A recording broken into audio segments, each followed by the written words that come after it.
Well, thank you very much, everybody. This is some devastation. I just took a tour, and I guess we're going to take another tour, and then we're heading out to Texas, where they weren't hit as hard, but we're going to meet the governor. I appreciate everybody being here. John Bell, thank you very much. John, thank you very much. And I know you're going to be talking to us about some additional help. And actually, I look forward to that meeting. Normally, I wouldn't, but the people can use it down here. I see incredible. What's the percentage of people that have insurance on their homes?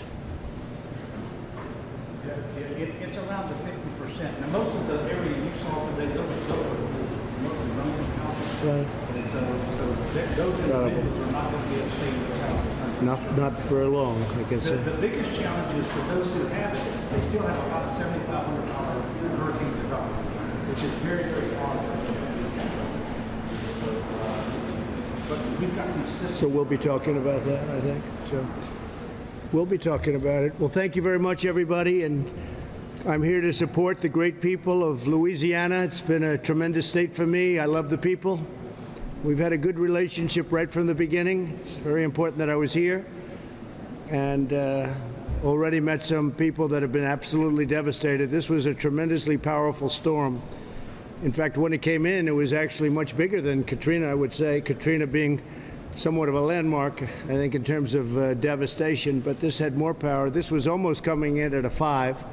It was a 5, a little bit out offshore, and you came in as a 4. But 150 mile an hour was up to 185 at one point. I don't know that we've ever seen that.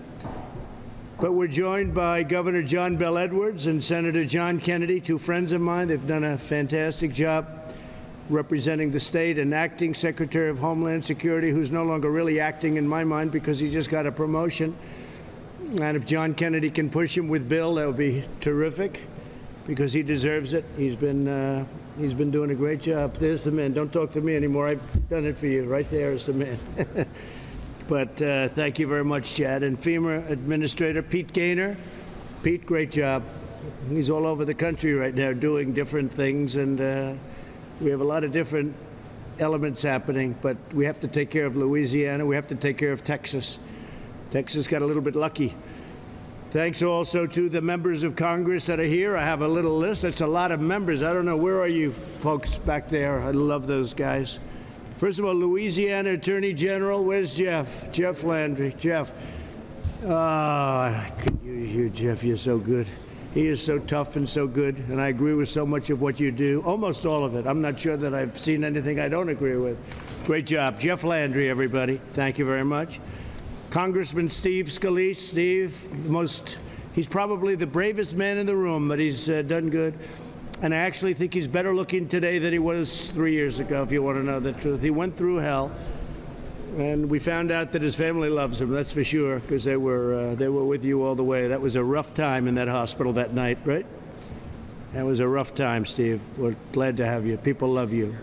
People love you. Congressman Clay Higgins. And Clay, thank you very much, Clay, being here. Congressman Garrett Graves. Garrett, nice to see you. What are you doing sitting back there? I can't believe it. That's not like you and Mike. I can't believe you guys. They're being low-key today for a change, right? And Mike Johnson, my friend, and he's been a supporter. They're all warriors. These people are warriors. They fight for us, and they fight for the people that they represent, and they're incredible warriors. Thank you, Mike. I appreciate it very much. And State Senator Mark Abraham. And Mark, thank you. Good job you're doing. I hear great job. James Wascom, Director of Louisiana Homeland Security and Emergency Preparedness. Good. You've got plenty to prepare for. Now, do you have other storms, James, coming in? Is that what I'm hearing? You got to be kidding, James. Don't let that happen. Well, not necessarily Louisiana, but they're coming across the Atlantic. In other words, they're heading in a general direction. Is that what you're saying? That's not good. What looks like the likelihood that they actually form and reach?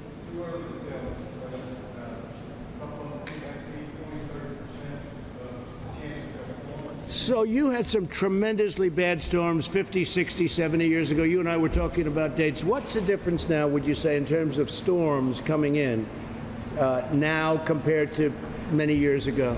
They seem to be more frequent, Mr. President, and stronger.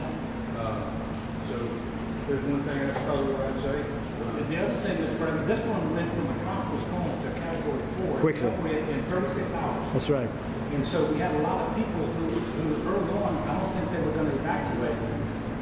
But hours before landfall, it finally reached its strength level where I think people decided that they needed, and Tony, you told me that people evacuated late. And thank God they did, because there's no way you could be sitting here right now with 12 deaths. So that really, the fact that they finally did get out, they saw it build. It built so fast, didn't it? Because it looked like it was going to be the lesser between Marco and this, and Marco, it disintegrated, and this just came in roaring. It's unbelievable. Nick Hunter. Nick, thank you. Great job, Nick. Great job you're doing. We appreciate it. Mayor of Lake Charles, you got hit hard. Were you the hardest hit, would you say, Nick? I can't quantify if you were the hardest hit, but I can tell you we took a hell of a punch. Yeah, you took a big punch. Yes, sir. But you'll be back. 100%. 100% of the city is without power. So when people get used to air conditioning, and this is very hot, when people get used to air conditioning and all of a sudden they don't have it, that's a very traumatic situation, isn't it? It is. You find out how acclimated we are to modern conveniences at a time like this, and no power, very limited amounts of water right now make it very difficult for a lot of people in Lake Charles. Well, you have a great reputation. Thank you. Thank you. Thank you very much. Michael Danahay. Michael? Oh, hi, Michael. Hi, Michael. How are you doing, Michael? It's Mayor of Sulphur. Are you hit, would you say, like this one? Pretty much like this one? Very close, huh? How's it going? It's going well. We have certain basic services back up and going through the budget process. Well, good job. Good luck. And the Mayor of Westlake, Bob Hardy. Thank you, Bob. How's it going?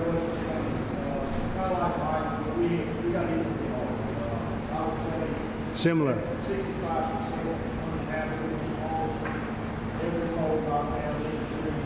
So we have to really go into with our prayers and trying, so we're working at it. Got generators and everything, we still have to work every cold down.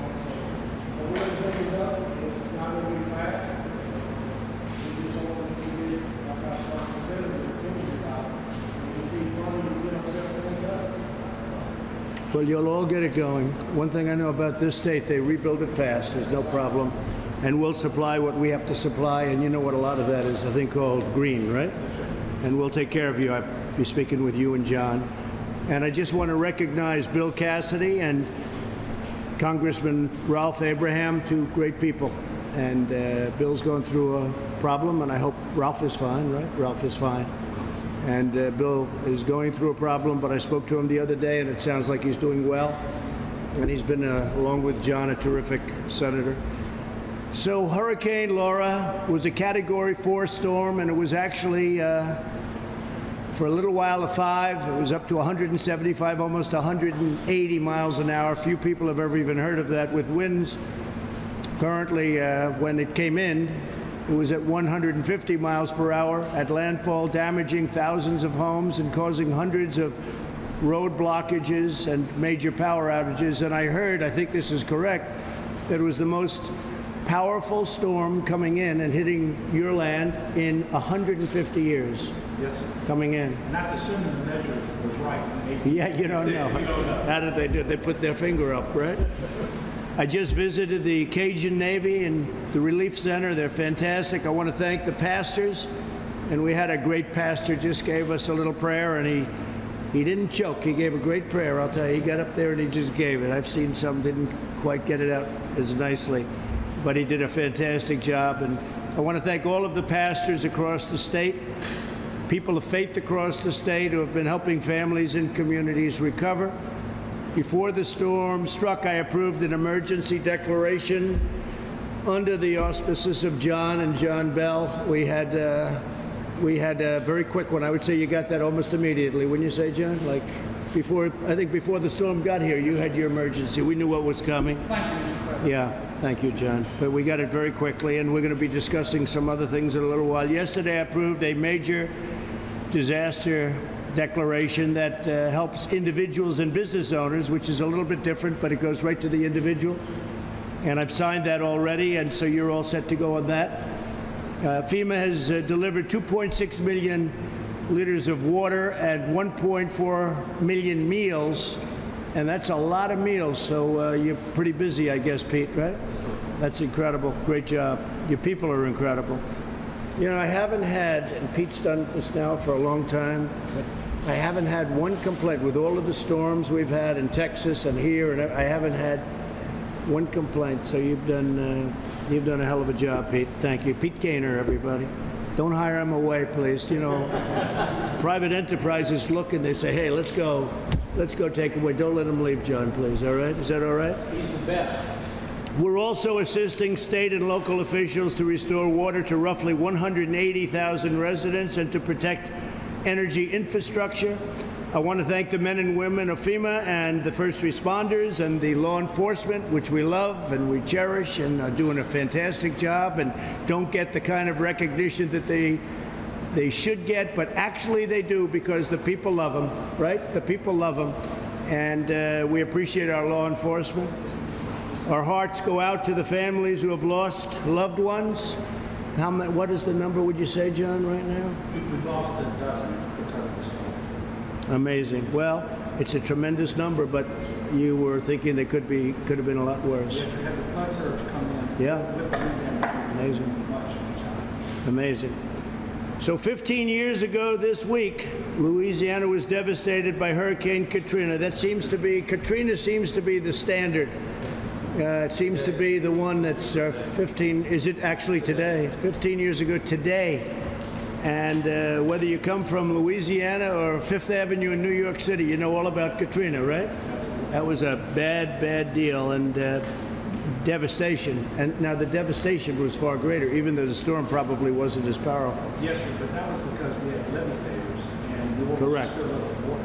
But the storm itself, Are your levees now in good shape? well, that's that. The best ever. Good. That's good. So you came together and you rebuilt. America helped, and here we are today. And you're going to have this situation taken care of very, very quickly. I'd like to ask Governor John Bel Edwards to say a few words, and then John, if you would say a few words, and we'll take a few questions from the press if you'd like. We'll talk about primarily the storm. Okay. Well, thank you very much, Mr. President, for visiting today. We really appreciate the close cooperation and all the communication you've had with members of your cabinet, but especially the Homeland Security Administrator and so forth. The full landfall declaration was critically important, and then yesterday, the major declaration is huge for our state. It unleashes assistance that we just can't get without. The strongest storm we know in 160 years. It actually was still a hurricane strength in Ruston, Louisiana. They've never seen that before. And we have power outages from here to there. Of course, it's worse here, but it's affected our water system. And so we have nursing homes, hospitals, jails. They have the ability to function with a generator, but not without water. And so we're still evacuating some of these facilities. So one of the biggest, and we're working with FEMA, we're in the need of generators, and restoring not just the power to the water system, but they were damaged as well. Are you in need of water too? Yes, sir. Water, bottles of water? Yes, sir. And we have lots coming from FEMA. We were able to get Walmart to start doing their own distribution in their store parking lots today. The biggest challenge would be power restoration. I will get a full briefing from you on Monday, but I wanted to tell you they've counted 172 major transmission towers that have completely failed. And 70 of those are the largest steel towers that they have. They were rated for 140-mile-an-hour winds, but they're all down. Right. There are only 30. Well, there's one right outside. I said, it's some tower to come to. There's only 30 in the state. So we're going to be 3 weeks or so getting power back to Lake Charles. Our effort is going to be trying to identify those structures that are able to receive power once it's restored to this area. But a lot of work to do there, Mr. President. You saw the National Guard, and I wanted you to know they've been running our community testing for COVID and our surge testing sites from the beginning. We start our testing on Monday. All across the state of Louisiana for COVID. I wanted you to know that. And the last thing I want to share with you is last night, because of your help with the declaration, we were able to get non-congregate shelter ahead of the storm. Right. Because normally we put people in gymnasiums and mass shelters, but in a COVID environment, we don't want to do that. That's right. We had 10,000 in Louisiana in a hotel room, 7,000 in Louisiana, 3,000 in Texas. And this is going to have to continue for some period, as you saw. People can't get home. Yeah. And some people who stay home don't have to leave. And we're working with FEMA, and we have various housing programs that we will tap into to try to make sure that the non-congregant shelter remains available. But we want to thank you for your declaration through landlord really opened that up. You know, when you think of it, Louisiana's been through a lot with the COVID and with this, a couple of other things, and Unfortunately, you have all done a very good job. in most cases, we're capital. Is that right? Yeah. You've done a great job. You've done a great job. Thank you very much. And Nick, I'm going to come back and find out at the end of 3 weeks how popular you are. Yes, sir. Well, this Okay. will definitely be a big test. This is a big test, Yes, sir. and you're going to be very good. You may be very much better if you could be so. If you could be better, which I doubt. Thank you. John, please say a few words. John Kennedy. Mr. President, a lot of Washington politicians would not be here right now. A lot of presidents wouldn't be here right now with an election a few months away. And that's going to kid each other. We don't care in Louisiana. It's a question of whether you cared more this time than last time. And I think we'll do better this time. Did pretty good last time. Did good. We did good. But you came here. And you never know how much that means to us. I don't know why bad things happen to good people. If I make it to heaven, I'm going to ask. But this is really bad thing. And it hurt a lot of people. And these are our people. Yeah. Our people. These are people who get up every day, they go to work, they pay the law, they pay their taxes, they try to do the right thing by their kids. We're going to need help. And I know that's not all your job. I don't do my heavy lifting, and Steve and Garrett and Mike and Dr. John Fleming, and we got to get Congress going on, but we need you back. We'll recover from this. Louisiana is tough as a pine mine, but this one hit us quick. We toured it. You know, John Bell has. John Bell and I are working together on this. We're going to be joined at the end. We both been over the helicopter, it's great, you're a part, as you know. So thank you for your help on really anything. You didn't have to be here today. A lot of politicians would have been in Wisconsin or Pennsylvania. You came here. And that says a whole lot about you as a person. Don't you think? Or they would have been in a basement. So, You said that. They didn't hear that. so you know, if anybody would like to make a statement, Steve, would you like to make a statement? I just want to thank you, like that, for coming here. You know, where you just came from, where we were at, where the some relief center operations. We saw this after Hurricane Katrina. You had people just come together, neighbors help neighbors. Cajun Navy, which is something that has developed over the last few years of just a bunch of people that are Cajuns from around this area, and they know that we have tough times. And we're resilient people, and they help everybody else, and they're showing up. The pastors, the faith-based groups, you met Pastor Schumacher, who said a wonderful prayer. That's right. The faith-based groups have come together after Katrina when there were difficulties getting relief. It was the faith-based groups that got in first. And now we've got such great coordination between FEMA administrators. Theater's been great, making sure that we get everything we need. I know Secretary Wolf reached out as well before the storm. The governor's been on top of this, but you getting that declaration quickly helped us to prepare. These are tough, resilient people. They're going to fight to rebuild, but knowing that the federal government's got their back means everything. And we do, So thank you Steve. for coming. And we do have their back. Mike Johnson, would you want to say something? I want to echo what's been said, Mr. President. The impact of this storm came on the coast and hit our friends here really hard. It went all the way up the whole map of the state. And we have residents and citizens all the way up to the north central part of the state that are equally affected in many ways. And so they're grateful that you're here. I have thousands of constituents and people who want me to tell you how much they appreciate the attention that you're giving to our state. All right. And I always will.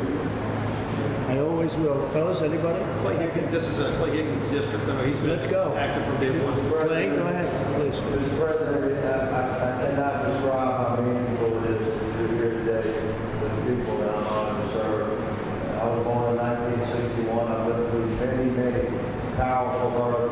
I've never seen anyone hit this hard, this fast. And this community is resilient and strong, and yes, we will rebuild. We're going to have to stand together strong with our federal partners and state and local government. It's been amazing to observe interaction and cooperation across any sort of political or ideological lines. We're standing strong. We do need your help, and I cannot describe the humanitarian crisis that we're facing. Here in Lake Charles is an example. You've seen some of it. It's time for love and prayers and action and brotherhood and standing together. I thank our governor and his office has been incredibly responsive to mine, and I believe we demonstrated the very best of American courage and strength, and you being here accentuates that. So we thank you, sir. God bless you. Thank you. So Clay, 1960, when you're a young guy. I didn't know you were so young. He's a young guy. It's the miles, not the years. A lot of miles. Mr. President, I'd like to Yes, please. recognize we got Sheriff Tony Mancuso Good. and Sheriff Johnson here, and all the first responders and the work that they've done. But I remind you and everyone that 4 years ago, or just a little over 4 years ago, you came out of Louisiana, Louisiana was needed. It basically showed America that you care about people in the economy. We certainly thank you for coming out. That was a bad one. Yeah. That was the water more than Water, yeah. That was a bad one. Thank you very much. I appreciate it. Great job you're doing. So I'd like to just share one thing before we conclude, is you signed the major disaster declaration, and that allows for individual assistance. So I'm going to give out a phone number that those disaster survivors that need assistance from the federal government can register right now. Good. 1-800-621-3362. Or you can go online if you have internet service, disasterassistance.gov. Either way, register and we can provide you disaster assistance. If you don't register, then we can't do that. So I encourage everyone. In the last 15 hours, sir, since you signed it, 15,000 people have registered. So we want You're more. going to help us get additional parishes added as we get to. Yes, sir. That's part of the process. So, but right now, let's just get that phone number out and let's get people registered. Give the information once again, please. 1-800-621-3362 or disasterassistance.gov to register for assistance from Hurricane Laura. Garrett, anything to say? Mr. President, if I remember right, I think you actually were in this room 4 years ago. I was. You came back down to 16. Hasn't changed. As Stephen and Senator Kennedy said, there's no community in this country where people will come in and get the shirt off their back to help one another. And people they're sheltering one another, they're cooking food, and everything they can do. But as the mayor and others know, no electricity, no water, there's a certain level of things that are really going to require the government's help. And we do appreciate you coming back down. We appreciate you being here. We really are going to need some help with that. And one last thing, we're asking all these people to come back and rebuild. And if we're asking them to do that and we don't have a safe place, meaning a place that's safe from floods, here in southwest Louisiana and in central Louisiana, we have some really big projects that I think will help provide security to these people that can come back and build here in southwest. They can build in the Gulf area and help ensure that this is a safe place to come back and rebuild. That's great. Thank you, Garrett, very much. I appreciate it. Hey, Pete, let me ask you, you're bringing the big generators down? Are they here yet? Yes, or you're sir. bringing them We down? had 112 that are here and more on the way, and we work with the state and the locals and the Army Corps of Engineers to make sure that we meet those needs. Great. Thank you very much. Any questions of any of the folks?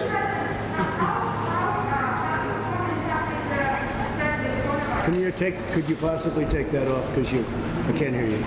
How's the storm impacting the spread of the coronavirus? You know the National Guard was deployed to help with the pandemic, but now they're redeployed for this. Well, they're doing a very good job down here with respect to that, and even pre-storm, but I'll ask John Bell to say a few words about that, John. Well, thank you. Obviously, we didn't like losing much of this past week with our community-based testing.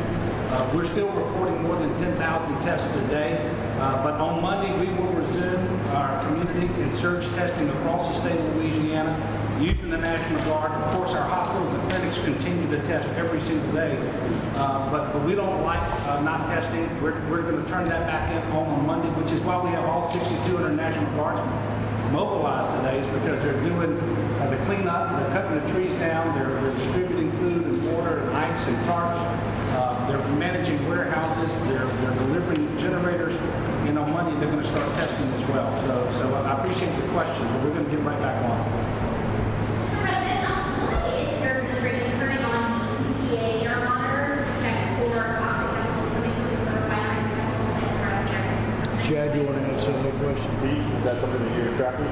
I don't know the answer to that. I can get you the answer on what we're doing locally.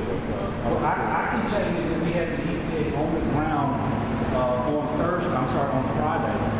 It might have been Thursday. I lose track of time. They've been on the ground with DEQ in the Lake Charles, West Lake Sulphur area monitoring for air quality.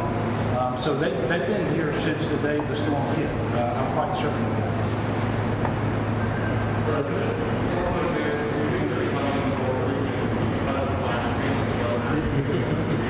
You don't have to take it. Go ahead, just take it over.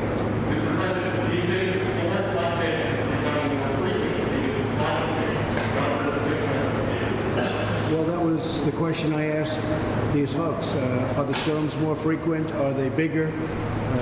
Now, in all fairness, you probably had your biggest storms. I think you said your biggest one was in the 1800s, but who knows?